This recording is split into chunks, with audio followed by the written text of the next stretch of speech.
What's up, everybody? Welcome back inside the Woody Hayes Athletic Center for a practice report driven by Byers Auto. That's the 40-year vet, Tim May. Of course, I am simply Spencer Holbrook.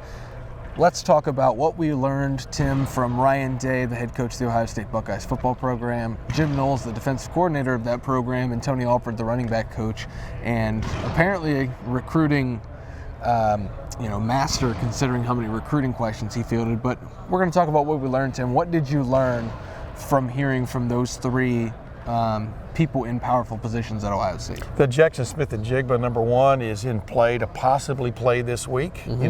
I think if it's going to be an interesting call by them and the medical staff and Jackson, because you just figure if he could just get to the bye week, or no, it's not a bye week, it's an off week, and have 2 more weeks maybe between here and playing again, that would do him a lot of good. Yes. I know he's champing at the bit to play again. We'll see where that goes. Jordan Hancock is still probably a couple of 3 weeks away. I understand he also had, a hamstring situation, a much more severe situation going on there that happened in preseason camp. And boy, it's just amazing to me how well this defense is playing right now, and the players, the people they've gone through at cornerback and at safety. I mean, we all saw Tanner McAllister have to leave the game the other day, and Kai Stokes goes in, freshman. Obviously, he got here early in January, had a tremendous spring game, but just guys filling in for guys, and this defense is still playing at a very high level. They haven't, so far faced what I'd call a big-time offense yet. We'll see what happens. I don't think it's going to be the case this week against Michigan State. But then, obviously Jim Knowles, I found out he's basically a 6-cup-a-day coffee guy, but that doesn't really sum it up since he gets coffee and then adds espresso to the top of it. So I found that out today when I asked him. But then past that, just the way he thinks this defense is playing well and can play better. Disappointed when somebody said, wow, what a change you've had in third down. Was it third down defense, or was it red zone defense? But you're now third down. You're now number 10 in the country.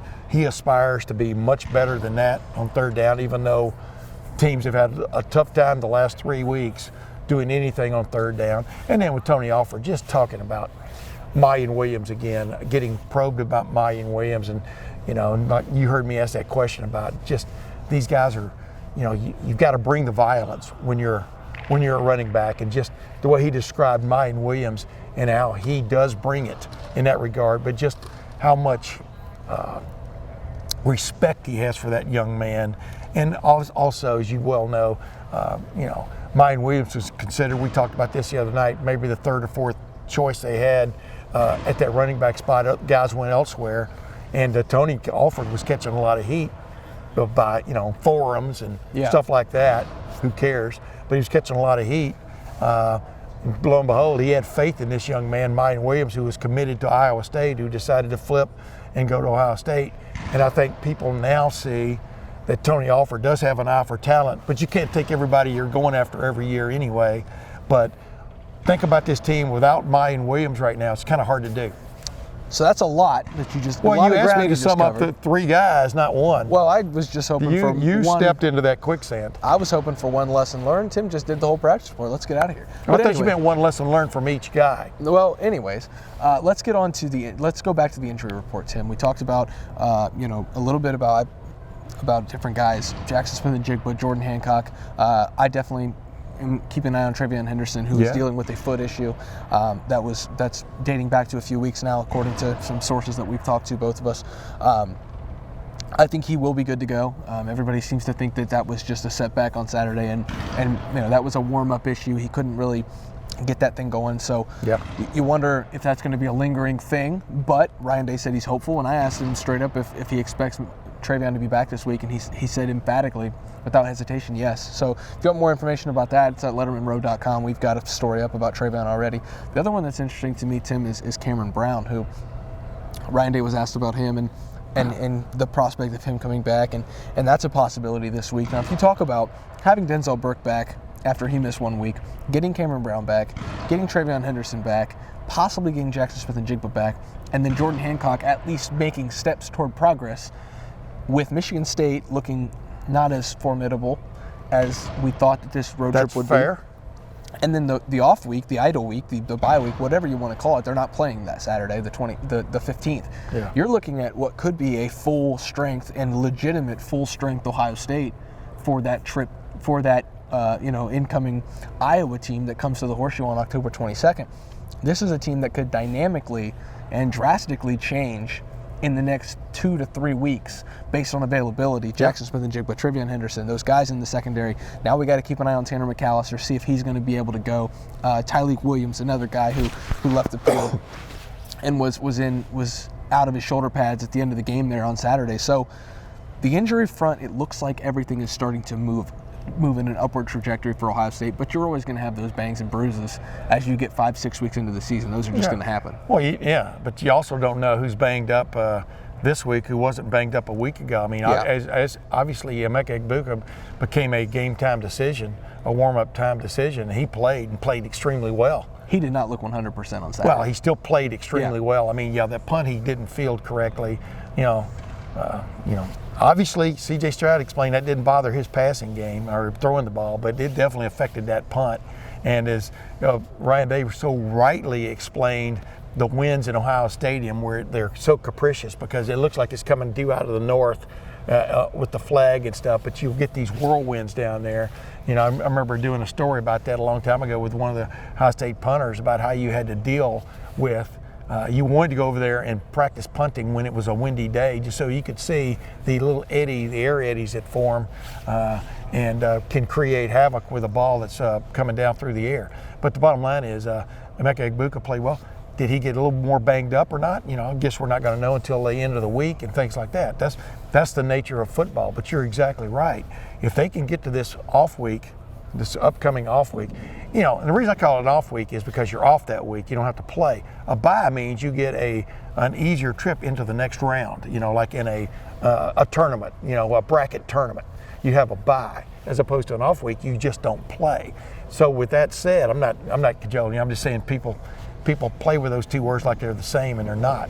But the flip side of it is that doesn't matter. What matters is guys getting extra rest to get more healthy, like you're talking about. And you're exactly right. This team could look so much different going into that Iowa game than it did even last week or even this week from a health standpoint.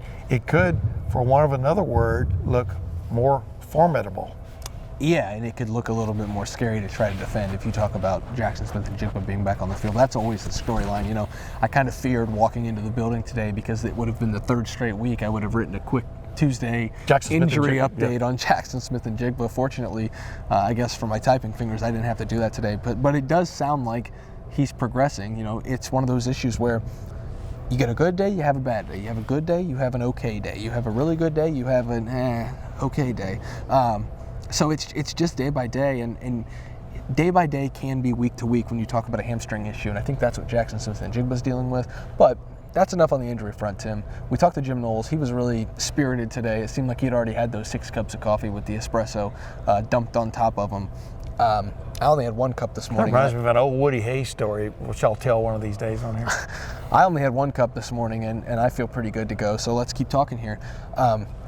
This defense just continues to impress. Rutgers was 1 of 11 on 3rd down. Ohio State's the top 10 defense right now in yards per game, I believe. Getting up there and scoring defense. And you look at the way that it's just progressing and the way it looks. But the sack numbers aren't there. The defensive line dominance in stat numbers are not there. It's just an interesting proposition. You got your linebackers playing so well and getting to the ball, and that's a byproduct of the defensive line. But everybody wants to see those sexy stats that are sacks and quarterback hurries and things like that. And like a guy like Zach Harrison, who played really well Saturday, doesn't have those. JT Tuimoloau still doesn't have his sack numbers. Jack Sawyer really doesn't have a lot of sack numbers. But it's all coming together the way Ohio State wants it to. So I'm going to go out on a limb and say Jim Knowles doesn't really care what the sack numbers are. As long as this defense continues to play well and look like this, he's going to be pretty happy. You know who else doesn't care about the sack numbers? Tim May, 40-year veteran, I think is what you call me. The vet. Are you affecting the quarterback? This defense, 9 times out of 10, is affecting the quarterback in one form or fashion. Makes sense. I mean, basically giving them trouble. I mean, Graham Mertz, that first pass or whatever it was, the interception by Tanner McAllister. I mean, I'm trying to remember exactly which play it was in the game, but the way it flipped that game. But he and his receiver were not on the same page. Why were they not on the same page? Because they didn't look at the defense exactly the same at the jump. And next thing you know, Graham Mertz throws the ball straight to Tanner McAllister. Yeah. Dude, I'd much rather have that than a sack. You understand what I'm saying? This defense is more and more as you're watching this defense bloom right in front of your eyes, is creating more and more problems for the two primary guys that Jim Knowles targeted when he first showed up here. It's the opposing quarterback, but even more than that, the opposing offensive coordinator, the plays he's playing.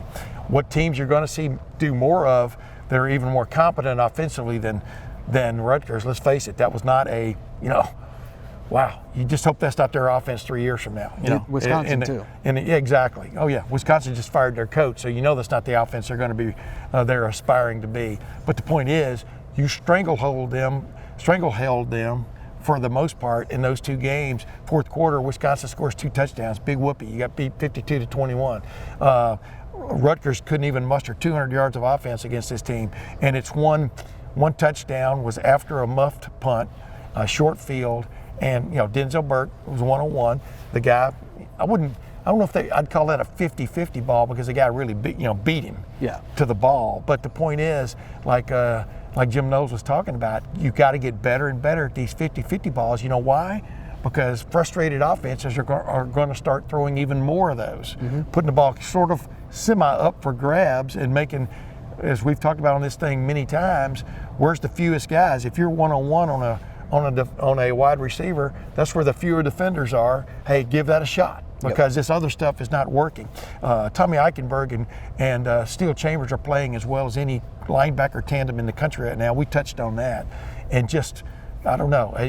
I just see this thing really, from a defensive standpoint, getting better and better as the year goes on. I don't think that's hyperbole. No, not at all, Tim. And then you flip over to the other side of the ball, and Mayan Williams, as long as he's toting the rock the way he is right now with 7.7 yards a carry, that's number 2 in the country in that regard. Number 1 in the country for guys who have more than 50 carries, which is crazy. Or have more than 400 yards. You're exactly right. Yeah, and he's one of the best backs right now in the Big Ten, maybe even around the country. And he's supposedly not even the best back on the roster, with Travion Henderson possibly coming back. So you talk about getting that talented stable of weapons back on this offense, and then the defense, you factor in everything that it's doing correctly, and it's going to continue to learn things in this Jim Knowles system on this practice field in the Woody Hayes Athletic Center, translating that to the games in the Horseshoe and in Spartan Stadium on Saturday at 4 o'clock on ABC, Tim. It's a scary thought to think, because this Ohio State team has dominated. Of course, it's been lesser competition, I will say that. Wisconsin is a down Wisconsin. Even Notre Dame is a down Notre Dame, supposedly. I think they're still improving. Rutgers is what Rutgers is right now. I thought Notre Dame gave, for the opening game, gave its best shot. Oh, I did. I mean, no. I knew you agree with me.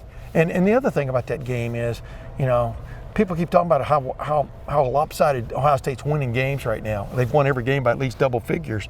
But the Notre Dame game, they were trailing going in, I think, the fourth quarter. But the bottom line is they scored 2 touchdowns in the last 20 minutes and won that game.